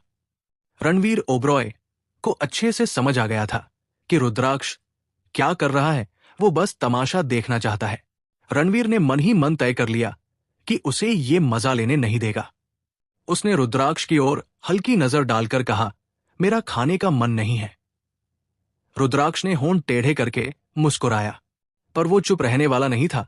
अपनी बहन के लिए दिखावे में तुमने अदब का खाना तक खा लिया और बदले में उसने तुम्हारी कुर्बानी की कद्र तक नहीं की। तुम्हें अकेला छोड़कर खुद मौज करने निकल गई। जब माही ओबरॉय परिवार में रहती थी, तब नताशा ने उसे खूब सताया था। अब रुद्राक्ष जानबूझकर ये सब कह रहा था ताकि सच सबके सामने आए और नताशा का नकली रूप उजागर हो। वो चाहता था कि उसके फैन, जो दिन रात माही को गाली देते रहते थे, आज नताशा का असली चेहरा देखें। रणवीर का चेहरा एक पल को सख्त हो गया, मगर उसने खुद को काबू में रखा। उसने धीमे से कहा, मैंने नताशा से कुछ नहीं कहा, क्योंकि मेरा खुद का खाने का मन नहीं था। तुम बेकार की बातें मत करो। इतना कहकर वो जल्दी जल्दी आंगन से निकलकर कमरे में चला गया। लेकिन बाहर से देखने वालों को लगा जैसे रुद्राक्ष की बात उसके दिल में चुभ गई डॉट, और वो घबराकर भाग गया। लाइव स्ट्रीम पर कमेंट्स फटाफट आने लगे। रुद्राक्ष बिल्कुल सही कह रहा है, रणवीर ने तो बस उसे खुश करने के लिए वो अध का खाना खाया। तो क्या नताशा उसके लिए एक कटोरी खिचड़ी भी नहीं बना सकती थी? डॉट, हर बार रणवीर ही अपनी बहन के लिए देता है, लेकिन वो उसकी फिक्र तक नहीं करती। सच में निराशाजनक। सच कहा, वो सिर्फ दूसरों का ध्यान पाना जानती है, खुद से कभी किसी का ख्याल नहीं रखती। पहले से ही रणवीर के फैन नताशा से खफा थे। माही की बातों ने उनके गुस्से को हवा दी थी। अब रुद्राक्ष की इस तंज ने उनकी नफरत को और बढ़ा दिया।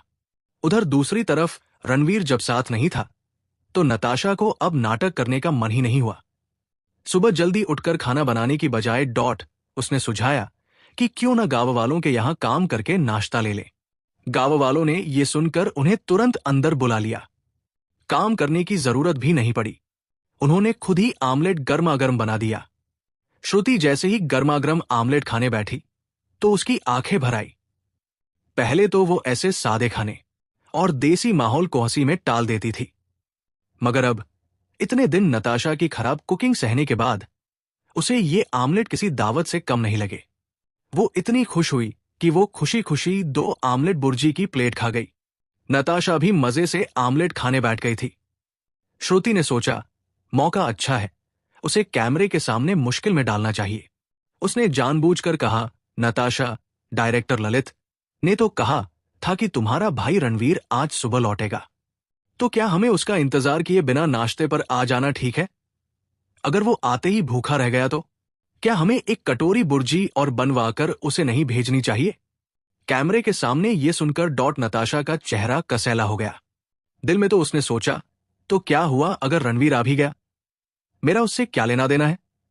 वो मन ही मन बड़बड़ाई। शहर से लौटते वक्त वो असिस्टेंट डायरेक्टर के साथ था। डॉट खाना पीना न मिल पाना नामुमकिन है, और मुझे क्यों बेवकूफी से सुबह सुबह उठकर उसका इंतजार करना चाहिए? मुझे भी तो नींद और आराम चाहिए। लेकिन बाहर से उसने नकली शर्मिंदगी दिखाते हुए कहा, ओह, ये मेरी गलती है। कल रिहर्सल की वजह से मैं बहुत थक गई थी। सुबह उठते ही चक्कर आ गए। अगर श्रुति तुमने मुझे याद नहीं दिलाया होता तो भाई शायद भूखा लौट आता और मुझसे नाराज हो जाता। सच में शुक्रिया श्रुति। श्रुति के होठों पर मुस्कान तो आई, मगर वो जबरदस्ती थी। उसे उम्मीद नहीं थी कि नताशा इतनी चालाकी से अपनी इमेज बचा लेगी। अब श्रुति उलझ गई, क्या रणवीर के लिए दुखी हो या नताशा की बनावटी और बेशर्म हरकतों पर चौंक जाऊं? नताशा ने उसकी नकली हंसी देख ली और मन ही मन सोचा, ये मुझे बेवकूफ बनाने चली थी। लगता है ये भी उतनी सीधी नहीं जितनी दिखती है। मैं इसे हमेशा बेवकूफ गुड़िया समझती थी, पर असल में ये भी ढोंगी निकली। चैप्टर 42। गांव का होस्ट नताशा की भाई की फिक्र वाली बात सुनकर पिघल गया। उसने बिना कुछ बोले उसके लिए फिर से एक प्लेट बुर्जी बना दी। इस बार उसने अंडे के साथ साथ कुछ सेहतमंद चीजें भी डाल दी।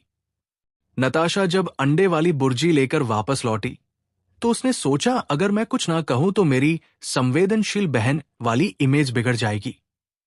इसलिए उसने कैमरे पर मीठे स्वर में कहा, पहले जब रणवीर घर पर होता था तो अगर उसकी तबीयत थोड़ी भी बिगड़ जाती तो उसका बिल्कुल खाने का मन नहीं करता। कभी कभी तो 2 दिन तक कुछ भी नहीं खाता था। अगर जबरदस्ती नूडल्स खा भी लेता तो उल्टी कर देता। भाई को यूं तड़पते देखना मुझे भी बहुत दुख देता था। फिर मुस्कुराकर श्रुति से बोली, हालांकि तुम नहीं जानती, लेकिन तुम्हारी बात में भी दम है। शायद इस बार अस्पताल जाने के बाद भाई जल्दी ठीक हो गया होगा। श्रुति थोड़ी असहज हो गई। वो हड़बड़ाकर बोली, ओह, ये मेरी गलती थी। नताशा, तुम नाराज मत होना। आगे से मैं रणवीर की हालत को लेकर डॉट तुम्हारी बात मानूंगी। असल में ये सब नताशा ने जानबूझकर कहा था। श्रुति ने कुछ देर पहले ही उसे कैमरे के सामने बुरा दिखाने की कोशिश की थी। अब नताशा ने उसी को बेवकूफ साबित कर दिया। फैज को भी ऐसा लगने लगा कि श्रुति ने ही बिना सोचे समझे ये मुद्दा उठाया था। आदित्य प्रोडक्शन टीम के स्क्रीन के सामने बैठा था। वो दोनों तरफ की हर बात साफ देख और सुन पा रहा था, क्योंकि नताशा बचपन से ही उनके परिवार में थी। आदित्य उसके हर इशारे और हर चाल को समझता था। उसने तुरंत समझ लिया ये सब बातें नताशा ने बस अपनी गलती छिपाने के लिए कही थी, क्योंकि वो रणवीर के लिए खिचड़ी बनाना ही भूल गई थी। आदित्य ने सोचा, अब मुझे साफ समझ आ गया कि मॉम डैड और मेरे तीनों बेवकूफ भाई क्यों हमेशा उसकी मीठी मीठी बातों में फंस जाते थे। अगर मैंने कुछ साल पहले उसका असली चेहरा न देखा होता तो शायद मैं भी उसी के हाथ का मोहरा बन जाता और माही को सताने लगता। इधर माही और बाकी सब गांव वालों के घर तेल निकालने की पुरानी विधि सीखने गए। गांव में बहुत काम था, इसलिए रोज प्रैक्टिस करने का समय नहीं मिलता था। लेकिन अब सबके बीच तालमेल बन चुका था, तो उन्होंने तय किया कि रोज रात खाने के बाद सिर्फ 2 घंटे रिहर्सल करेंगे। बाकी समय सब अपने अपने काम करेंगे। नाश्ते के बाद सबने रसोई समेटी और निकलने की तैयारी की। जाने से पहले माही ने डायरेक्टर ललित से कहा, रणवीर की तबीयत अभी भी कमजोर है। मुझे डर है कि अगर उसने पेट खाली रखा तो दिक्कत हो जाएगी। क्या आप स्टाफ से कहेंगे कि उसके लिए थोड़ा दलिया बना दे? माही ये सब फिक्रमंद बहन बनकर नहीं कर रही थी। असल में वो चाहती थी कि कैमरे पर साफ दिखे नताशा कितनी बेरहम है और वो माही कितनी संवेदनशील है। डायरेक्टर ललित, जिन्हें अभी तक नताशा और श्रुति वाली बहस का पता ही नहीं था, फौरन मान गए और स्टाफ को दलिया बनाने का आदेश दिया। रणवीर उस वक्त अपने कमरे में भूख और कमजोरी से तड़प रहा था। जैसे ही स्टाफ ने उसके सामने गर्म दलिया रखा, उसने बिना सोचे समझे तुरंत खाना शुरू कर दिया। स्टाफ से पूछने पर पता चला कि ये दलिया माही के कहने पर बनाया गया था। यह सुनकर रणवीर की आंखों में थोड़ी उम्मीद और थोड़ा सुकून झलक आया। क्या माही अभी भी मुझे अपना भाई मानती है? उसने पूरा दलिया खा लिया। नताशा के कहे उलट, ना तो उसे उल्टी हुई और ना ही तबीयत बिगड़ी, बल्कि वो आराम से सो गया। लाइव स्ट्रीम देख रहे रणवीर के फैन अब समझ गए, नताशा के सारे मीठे मीठे दावे झूठे थे। ये खाना नहीं खा सकता, उल्टी कर देगा, सब बहाने थे। असलियत ये थी कि वो अपनी लापरवाही छिपा रही थी। गुस्से में फैन ने लाइव स्ट्रीम पर नताशा को जमकर कोसा। बाकी नेटिजन्स ने भी आग में घी डालने का काम किया। जब नताशा और उसकी टीम नूडल्स लेकर रणवीर के कमरे में पहुंची तो वहां टेबल पर रखा खाली दलिये का कटोरा देखकर श्रुति और युवराज तुरंत नताशा की ओर घूर कर देखा। जैसे ही नताशा ने मेज पर रखा खाली दलिये का कटोरा देखा, उसे तुरंत समझ आ गया कि कुछ गड़बड़ है। उसने झट से अंडे वाले नूडल्स रखे और घबराई हुई शक्ल बनाकर सोते हुए रणवीर को झकझोर कर उठाने लगी। भाई भाई, तुमने तो कहा था कि इतनी सुबह कुछ नहीं खा सकत, फिर क्यों नहीं मम्मी की बात मानते? हमेशा अपनी सेहत से खिलवाड़ क्यों करते हो? रणवीर, जो चैन से सो रहा था, अचानक झटके से उठ गया। आंखें मलते हुए उसने सुना कि नताशा क्या बोल रही है और पूरी तरह हैरान रह गया। भाई, तबीयत खराब तो नहीं है ना? नताशा ने चिंता दिखाते हुए पूछा। नहीं। नताशा, क्या हुआ? रणवीर ने उलझन में उसे देखा। रणवीर का शांत जवाब सुनकर नताशा ने राहत की सांस ली। अच्छा हुआ, अच्छा हुआ। भाई, अगली बार यूं जिद मत करना। अगर कुछ उल्टा सीधा खा लिया तो फूड पॉइजनिंग हो जाएगी। आगे से मैं पहले खाऊंगी, फिर तुम खाना। रणवीर को समझ नहीं आया कि एक कटोरी दलिया से भला फूड पॉइजनिंग कैसे हो सकती है, लेकिन बहन की चिंता देखकर वो खुश हो गया और बोला, ठीक है नताशा, आगे से ध्यान रखूंगा। श्रुति को उनकी बातचीत अजीब लगी। उसे लगा दोनों अलग अलग बातें कर रहे हैं, पर सुनने में ऐसा लग रहा था जैसे एक ही बात हो रही हो। युवराज ने पूछा, रणवीर, दलिया खाने के बाद उल्टी तो नहीं हुई? कहीं तकलीफ तो नहीं? रणवीर मुस्कुराकर बोला, नहीं नहीं युवराज, मैं बिल्कुल ठीक हूं। इस बार पिछली बार जैसा कुछ नहीं हुआ। रणवीर की इस बात ने अनजाने में डॉट नताशा का झूठ छिपा दिया। लोगों को लगा कि उसने भाई भूख में नहीं खा सकता वाली बात बस एक संभावना के तौर पर कही थी, ना कि झूठ बोला। रणवीर के जवाब से नताशा और युवराज दोनों ने चैन की सांस ली। नताशा खुश थी कि उसका झूठ बच गया और युवराज को लगा कि नताशा झूठी नहीं, बस गलत समझी गई थी। नताशा ने रणवीर को भुर्जी देते हुए कहा, भाई, ये मैंने खास तुम्हारे लिए बनाए हैं। गांव वालों ने भी मदद की और कुछ ताकतवर चीजें भी डाली। रणवीर पेट भरा होने के बावजूद बहन की उम्मीद भरी नजरों को देखकर मना नहीं कर पाया और चुपचाप भुर्जी खा गया। लाइव स्ट्रीम देख रहे नताशा के फैन, जो पहले गुस्से में थे, अब फिर से उसे सपोर्ट करने लगे। उन्होंने श्रुति पर आरोप लगाने शुरू कर दिए डॉट कि वो बेवजह फसाद कर रही थी। बाहर से तो माहौल फिर से नताशा के पक्ष में हो गया, लेकिन अरण्या जी, जो खुद भी लाइव स्ट्रीम देख रही थी, उसके मन में हल्की सी बेचैनी आ गई। वो नताशा को बचपन से पाल पोस रही थी, इसलिए उसके छोटे छोटे हाव भाव से ही उसकी असली नीयत पहचान लेती थी। वो जानती थी कि रणवीर का बीमार होने पर खाना छोड़ने का कोई ऐसा नियम नहीं है, तो नताशा की पहले वाली बात डॉट साफ साफ बहाना लग रही थी। उसके दिल में सवाल उठा, क्या नताशा वाकई रणवीर को भाई मानती है या सिर्फ दिखावा कर रही है? अरण्या ने बगल में बैठे कार्तिक से धीरे से पूछा, कार्तिक, क्या तुम्हें लगता है कि नताशा सच में रणवीर की आदतें जानती है या ये सब उसने बना लिया? कार्तिक, जो खुद भी नताशा को बहुत मानता था, रणवीर की हाथ देखकर डॉट मान गया कि शायद नताशा सही है। उसने अरण्या का हाथ पकड़कर कहा, मां। रणवीर ने भी माना डॉट की नताशा सही कह रही थी। शायद हमें ही उसकी छोटी छोटी आदतों का ध्यान नहीं रहा। नताशा तो हमेशा से उसकी परवाह करती आई है। कार्तिक की बातों से अरण्या का मन कुछ शांत तो हुआ, लेकिन शक का छोटा बीज उसके दिल में गहराई से बो दिया गया था। अब सवाल यह था कि क्या यह बीज आगे जाकर बड़ा रूप लेगा? चैप्टर 43। स्क्रिप्ट बना रखी। रात में माही और बाकी लोग खाने के बाद छोटे आंगन में लौटे। वे देखकर चौंक गए कि डायरेक्टर ललित, नताशा और बाकी लोग पहले से ही वहां मौजूद थे। डायरेक्टर ने उन्हें देखते ही बुलाया और अगले परफॉर्मेंस की तैयारियों के बारे में बताना शुरू कर दिया। साथ ही उन्होंने मेहमानों को भी सब कुछ पहले से तैयार रखने के लिए कहा। जैसे ही प्रोडक्शन टीम ने मेहमानों के परफॉर्मेंस की लिस्ट घोषित की और डॉट मेहमान अपनी आखिरी तैयारियां कर रहे थे, इंटरनेट पर अचानक कई नकारात्मक कमेंट्स आने लगे। मुझे लगता है प्रोडक्शन टीम ने स्क्रिप्ट बना रखी है, माही तो बस उसी के अनुसार एक्ट कर रही है।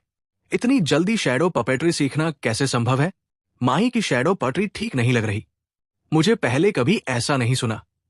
ये प्रोडक्शन टीम कैसे कह सकती है कि ये असली है? मैं रिपोर्ट करना चाहती हूं। कुछ और लोग भी बोले, मैंने सुना है कि माही ने पहले डायरेक्टर ललित की बहन को बचाया था, इसलिए उसे ये मौका मिला। सोचो, शायद प्रोडक्शन टीम ने माही के लिए ही ये शो बनाया हो। ये सभी नकारात्मक कमेंट्स। असल में करण ने पहले किसी को पैसे देकर बनवाए थे। पहले जिस तरह उसने नताशा के लिए भाई बहन वाला और छोटी परी वाला पर्सोना बनाने की कोशिश की थी, उसका असर नहीं हुआ। असल में माही की तुलना में नताशा न केवल उतनी लोकप्रिय नहीं थी, बल्कि उसका रेप्यूटेशन थोड़ा गिर भी गया था। करण गुस्से में था। उसने अपने प्लान के फेल होने को बर्दाश्त नहीं किया, इसलिए उसने फेक रिव्यूअर खरीदकर यह दिखाने की कोशिश की कि प्रोडक्शन टीम माही को बढ़ावा दे रही है और उसका उद्देश्य माही को बदनाम करना था। रणवीर और नताशा के फैंस ने भी तुरंत इस ट्रेंड का पालन किया और माही को बेशर्मी का आरोप लगाने लगे। माही के कुछ फैंस भी सामने आए, लेकिन उनकी संख्या कम थी, इसलिए उनकी सफाई जल्दी दब गई। इस बीच आदित्य और डायरेक्टर ललित सभी कमेंट्स देख रहे थे। उन्हें तुरंत समझ आ गया कि किसी ने जानबूझकर माही और प्रोडक्शन टीम को बदनाम करने के लिए पेड पोस्टर लगाए हैं। दोनों ने एक साथ भौहें चढ़ाई। यदि इसे ऐसे ही जारी रहने दिया गया तो शो और मेहमानों के लिए अच्छा नहीं होगा। आदित्य ने याद किया कि माही ने एक बार बताया था कि उसने अपने अडॉप्टिव पापा से वीणा बजना सीखा है। उसने डायरेक्टर से कहा, माही वीणा बजा सकती है, आप माही से कोई गाना इम्प्रोवाइज करने के लिए कह दें, लोग इसे सुनेंगे और ऐसे कमेंट्स कम हो जाएंगे। डायरेक्टर थोड़ा हिचकिचाया, क्या ये काम करेगा? आदित्य ने शांत स्वर में कहा, माही हमेशा मास्टर के पास रही है और कई स्किल्स सीखी है। मैंने सुना है कि उसने वीणा भी सीखा है।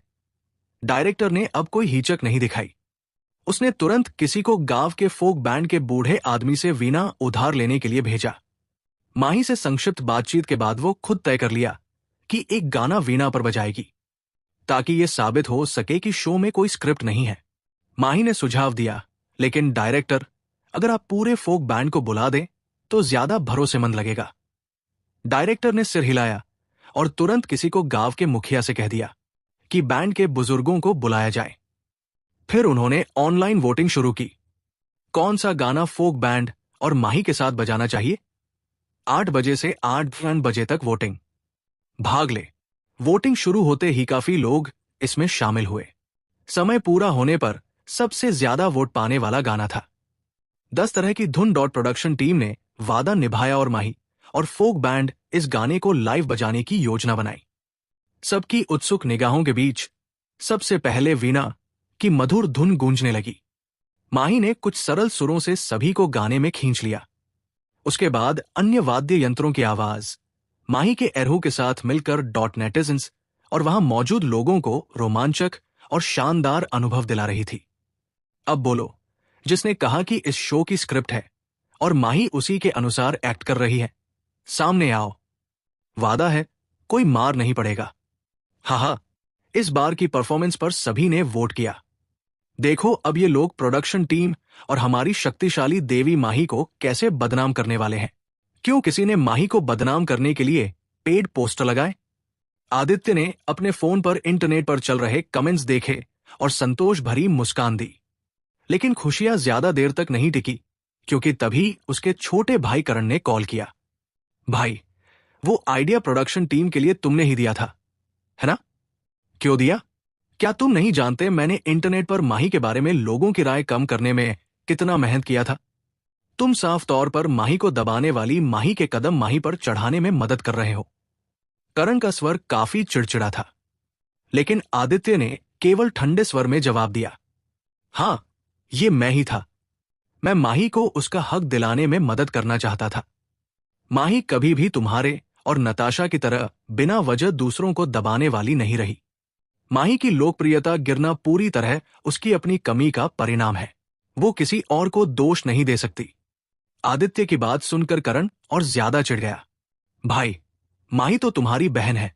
हमने 10 साल से उसे लाड़ प्यार किया है।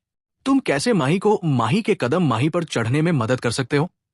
आदित्य ने अब मुंह पर मजाकिया मुस्कान रखते हुए कहा, मेरी एक ही बहन है, वो माही है। नताशा को लगता क्या है कि वो कौन है? और बिना किसी झिझक के उसने कॉल काट दी। कमरे में मौजूद सभी स्टाफ उसके शब्द सुनकर स्तब्ध रह गए। एक दूसरे की तरफ देख रहे थे, समझ नहीं पा रहे थे कि क्या करें। आखिर में डायरेक्टर ललित ने खामोशी तोड़ने की कोशिश की। सीईओ आदित्य, चिंता मत करें, हम किसी को इसकी बात नहीं बताएंगे। इस बार की सलाह के लिए धन्यवाद, वरना मुझे सच में समझ नहीं आता कि क्या करना चाहिए। आदित्य ने हल्की मुस्कान के साथ कहा, डायरेक्टर ललित, आप बहुत विनम्र हैं। माही की जगह वैरायटी शो में सुरक्षित रखने के लिए आपका धन्यवाद। उम्मीद है कि मेरा निराशाजनक भाई आपको डराया नहीं होगा। ऐसा नहीं है सीईओ आदित्य, आप मजाक कर रहे हैं। माही ने मेरी बहन की जान बचाई। इसके अलावा शो के मेहमान पहले ही तय किए गए थे। मैं अपने वादे से वापस नहीं जाऊंगा, डायरेक्टर ने मुस्कुराते हुए कहा। आदित्य ने डायरेक्टर की असामान्य मुस्कान देखी। उसके छोटे भाई द्वारा धमकाए जाने की संभावना थी, इसलिए बड़े भाई के तौर पर आदित्य ने अपने छोटे भाई की ओर से माफी मांगने का निर्णय लिया। हमारी ओबरॉय कॉरपोरेशन 1 करोड़ निवेश करने को तैयार है। इसे मान लो कि मैं अपने निराशाजनक भाई की ओर से माफी मांग रहा हूं। डायरेक्टर ललित की मुस्कान खिल गई। उन्होंने हाथ हिलाते हुए कहा, सीईओ आदित्य, आप बहुत विनम्र हैं। मैं सभी की ओर से धन्यवाद कहूंगा। ये तो मेरा फर्ज था। माही का ख्याल रखने के लिए धन्यवाद, डायरेक्टर ललित। जैसे ही आदित्य और डायरेक्टर एक दूसरे की तारीफ कर रहे थे, करण ने स्वराजली के ऑफिस बिल्डिंग में नए फोन को तोड़ डाला। वो हलचल देखकर सहायक, जो दरवाजे पर दस्तक देने वाला था, रुक गया और नाराज होकर पीछे हट गया। अपने बड़े भाई आदित्य के उदासीन रवैये को याद करते हुए करण के सीने में आग सी जल उठी। वो साफ तौर पर जानता था कि आदित्य हमेशा माही को सबसे ज्यादा प्यार करता था। अब क्यों उसे माही से इतनी नफरत है, ये तो बकवास है। करण के अलावा घर में कार्तिक भी गुस्से में था। उसे उम्मीद नहीं थी कि उसकी असली बहन, जो पिछले 1 साल से उनके साथ थी, इतनी अच्छी तरह वीणा बजा सकती है। वो इतना कठिन गाना 10 तरह की धुन को एक लय में एक तरह कर पूरी तरह सही बजाना इतना मुश्किल काम भी कर सकती है। चैप्टर 44। असल में ये दोनों कजिन्स हैं। इस बार करण और कार्तिक ने सचमुच गलत अंदाजा लगाया। ना सिर्फ वो माही और प्रोडक्शन टीम को बदनाम करने में असफल रहे, बल्कि उल्टा उनकी लोकप्रियता और बढ़ गई। करण ओबेरॉय कितना गुस्से में होगा, ये तो साफ था। उधर शूटिंग टीम की तरफ नताशा ने जब माही को वीणा बजाते देखा तो उसे भी कैमरे के सामने खुद को दिखाने का मन हुआ। इसलिए डायरेक्टर ललित से बात करके उसने क्लासिकल डांस की परफॉर्मेंस की। लेकिन अजीब बात यह रही कि माही के 10 तरफ की धुन के बादन ताशा का डांस ना सिर्फ दर्शकों को पसंद नहीं आया, बल्कि कई नेटिज़न्स ने तो उसकी डांस स्किल्स पर ही सवाल उठा दिए। लाइव स्ट्रीम देखते हुए कार्तिक ने सोचा, लोग सही ही कह रहे हैं, ये डांस तो वाकई, क्या कहूं, समझ नहीं आ रहा। अरण्या ने हल्की चिंता जताते हुए कहा, मुझे तो ये उम्मीद नहीं थी कि माही इतनी बढ़िया वीणा बजा सकती है। अगर नताशा को एहसास हो गया कि वो माही से पीछे है तो उसे बहुत दुख होगा। अरण्या ने ये कहा तो कार्तिक को नताशा का बेचारा सा चेहरा याद आया और वो बेचैन हो गया। उसने ऊपर जाकर करण को फोन किया, लेकिन कई बार कॉल करने पर भी करण ने उठाया नहीं। बेचैनी में कार्तिक खुद गाड़ी चलाकर स्वराजली एंटरटेनमेंट ऑफिस पहुंच गया। लेकिन ऑफिस के दरवाजे पर ही करण का असिस्टेंट रोकते हुए बोला, चौथे साहब, प्रेसिडेंट करण अभी बहुत गुस्से में है, आप थोड़ी देर रुक जाइए। कार्तिक ने सिर हिलाया, मैं ठीक हूं, और सीधे दरवाजा खोलकर अंदर चला गया। करण दरवाजा खुलते ही गाली देने वाला था, लेकिन जब देखा कि अंदर कार्तिक है तो उसने अपने शब्द रोक लिए। कार्तिक ने टूटा हुआ फोन जमीन पर पड़ा देखा और समझ गया कि करण ने इसी वजह से उसका कॉल नहीं उठाया। उसने कहा, भाई, क्यों ना हम दोबारा पेड पोस्टर्स हायर करें और माही को बदनाम करें। अभी लाइव स्ट्रीम में नताशा का डांस देखकर नेटिज़न्स मजाक उड़ा रहे थे। मुझे डर है नताशा को बुरा लगेगा। कार्तिक ने फोन उठाकर सिम कार्ड निकाला, टेबल पर रखा और टूटा हुआ फोन कूड़ेदान में फेंक दिया। करण ने सिम कार्ड को देखा और चुपचाप बोला, कुछ फायदा नहीं है, बड़ा भाई उसकी रक्षा कर रहा है। कार्तिक हैरान रह गया, आदित्य भाई, ये कैसे हो सकता है? क्या आदित्य हमेशा से नताशा को सबसे ज्यादा नहीं चाहता था? करण ने गहरी सांस ली, तुम बाहर शूटिंग में बिजी रहते हो, इसलिए तुम्हें पता नहीं चला। जिस साल माही घर वापस आई, उसके बाद से आदित्य का रवैया नताशा को लेकर अजीब हो गया। कार्तिक ने जल्दी से पूछा, कैसा अजीब? करण बोला, कुछ खास नहीं कह सकता, बस इतना कि जब भी नताशा छोटी सी बात करती, आदित्य का चेहरा ठंडा हो जाता था। कार्तिक ने सिर हिलाया, बड़ा भाई वाकई बदल गया है, लेकिन हम प्रोडक्शन टीम पर हमला कर सकते हैं, इसमें तो आदित्य भाई दखल नहीं देंगे, है ना? करण ने सिर हिलाकर मना किया, अभी नहीं, हम पहले ही एक बार प्रोडक्शन टीम को बदनाम कर चुके हैं।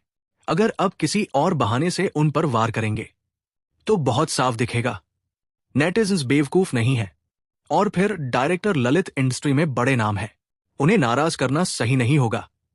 सच तो यह था कि डायरेक्टर ललित के सारे शो हमेशा हिट रहते थे। कई एंटरटेनमेंट कंपनियां, यहां तक कि स्वराजली एंटरटेनमेंट भी हमेशा यही चाहती थी कि उनके आर्टिस्ट ललित के शो में आए, क्योंकि ये लोकप्रियता बढ़ाने का सबसे अच्छा तरीका था। कार्तिक ने नाखुश होकर कहा, तो क्या हम बस देखते रहेंगे नताशा को हारते हुए?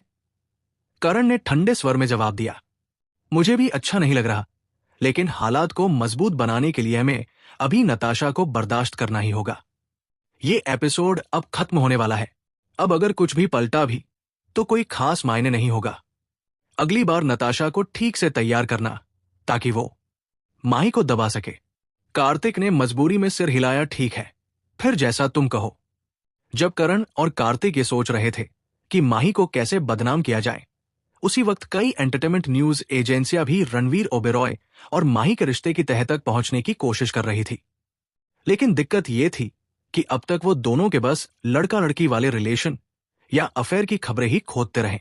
इतनी कोशिश के बाद भी बस यही हाथ आया कि माही कई बार रणवीर के साथ डांस प्रैक्टिस करती दिखी, या फिर दोनों को कभी कभी बाहर खाना खाते हुए देखा गया। ये सब तस्वीरें पहले ही लीक हो चुकी थी, कोई नया मसाला नहीं था।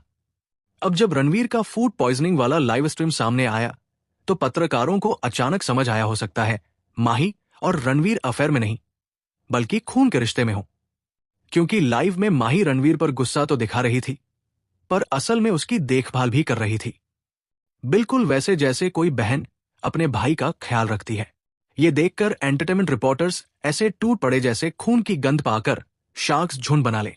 हर कोई चाहता था कि सबसे पहले एक्सक्लूसिव हेडलाइन उसी के पास जाए।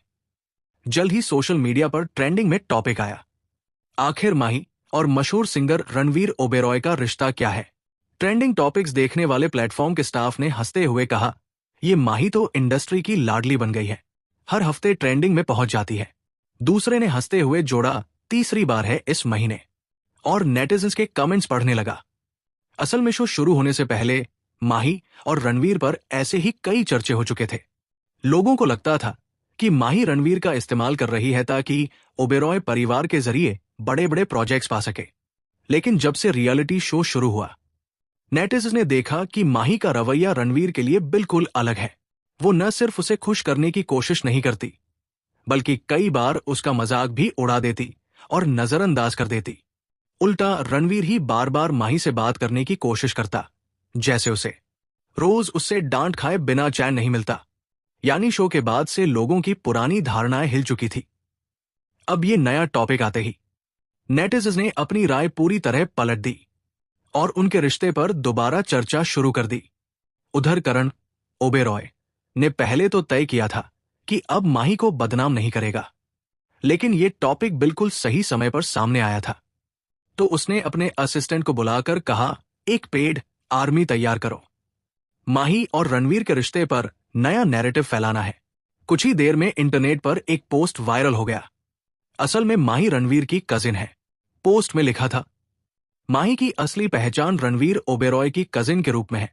दोनों का आपस में अच्छा रिश्ता था। माही को एंटरटेनमेंट इंडस्ट्री में भी रणवीर की मदद से ही एंट्री मिली। शुरू में रणवीर ने उसे छोटे मोटे प्रोजेक्ट्स दिलाए, लेकिन धीरे धीरे माही बड़ी बड़ी फिल्मों और टॉप लेवल प्रोजेक्ट्स की डिमांड करने लगी। रणवीर ने जब ये अनरीजनेबल रिक्वेस्ट ठुकरा दी तो माही ने अपने कजिन से ही दूरी बना ली। और क्योंकि रणवीर हमेशा अपनी बहन नताशा को ज्यादा महत्व देता था, इसीलिए माही ने वैरायटी शो में नताशा को टारगेट किया। ये फेक रिव्यूज इतनी सफाई से लिखे गए थे कि झूठ भी सच जैसा लगने लगा। कई फर्जी उदाहरण भी डाले गए, जिससे बहुत से नेटिजन्स ने मान लिया कि माही और रणवीर वाकई कजिन्स हैं। कमेंट्स की बाढ़ आ गई, ओह तो ये रिश्ता है। कजिन की मदद लेकर इंडस्ट्री में आना अलग बात है, लेकिन फिर उसी का नुकसान करना।